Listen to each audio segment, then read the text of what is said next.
Medok'tan Garcinia Gel 8'de sağlığı sunar. Operatör Doktor İsrail Corani, ben genel cerrah uzmanıyım. Ben daha çok meme cerrahiyle ilgileniyorum. Meme hastalıkları, iyi huylu meme hastalıkları, meme kanser şeklinde tedavileri ediyorum. Şimdi meme dokuları normalde beklendiğimiz meme dokuları kot kemiklerinin 2. ile 6. kemiğin arasında normal meme dokuları oluşuyor. Ama doğumda tespit edilmiş bazı anormallikleri var. Bunları doğum sırasında tespit edilebilir veya ergenlik zamanlarda hormon etkisine bağlı büyümeye gösterdikten sonra ancak tespit edilebilir.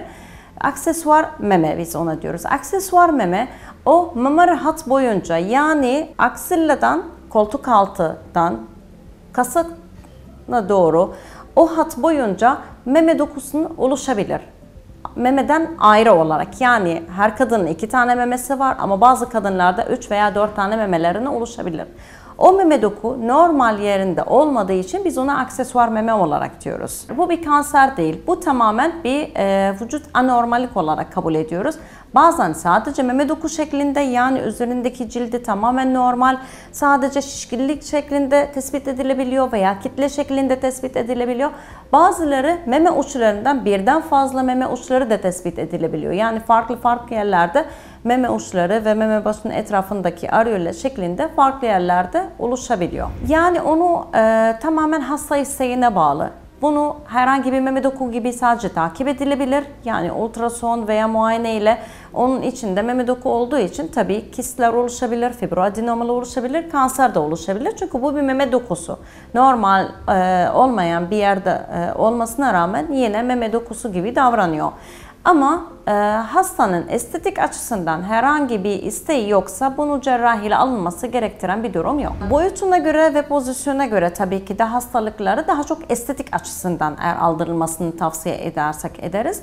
Ama kanser gelişmesinin açısından şöyle, meme dokularına herhangi bir yerde olduktan sonra bir meme kanser gelişebilir. Yani normal memelerinde gelişebilir, aksesuar memelerinde de meme kanser gelişebilir. O olma ihtimali diğer meme dokusundan bir farkı yok. Bunun için diğer meme dokusu nasıl bir 8 kadınlardan birisine meme kanser gelişebilirse, ona rağmen biz her kadının memelerini almıyoruz.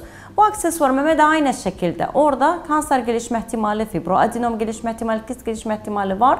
Ama onların alınmasını önermiyoruz. Ancak büyük bir boyutlarda estetik olarak hastaya rahatsızsa o zaman o dokuları çıkartılabiliyor. Normal meme dokuları normal meme olarak onları görüyor. Onların ayrıca daha küçük, yani normal boyutlardan çok daha küçük bir meme dokusu, ama dediğim gibi bir hastadan diğer hasta çok farklı.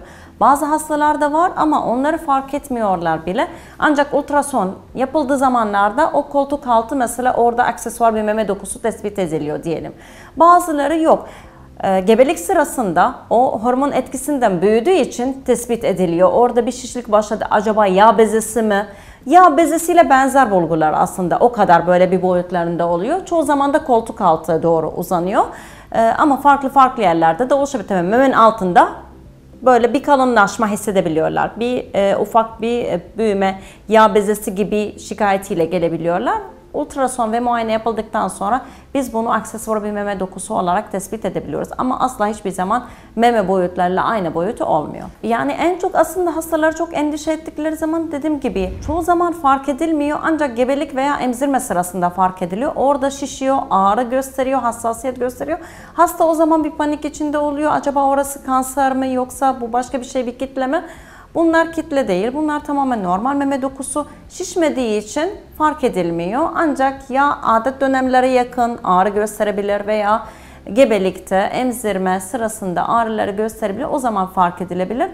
Dediğim gibi kanser gelişme ihtimalleri meme dokusuyla aynı olduğu için onlarda ekstra bir tedirginlik olmalarına gerekmiyor. Ekstra bir cerrahi müdahale yapılmasına gerekmiyor estetikten hariç.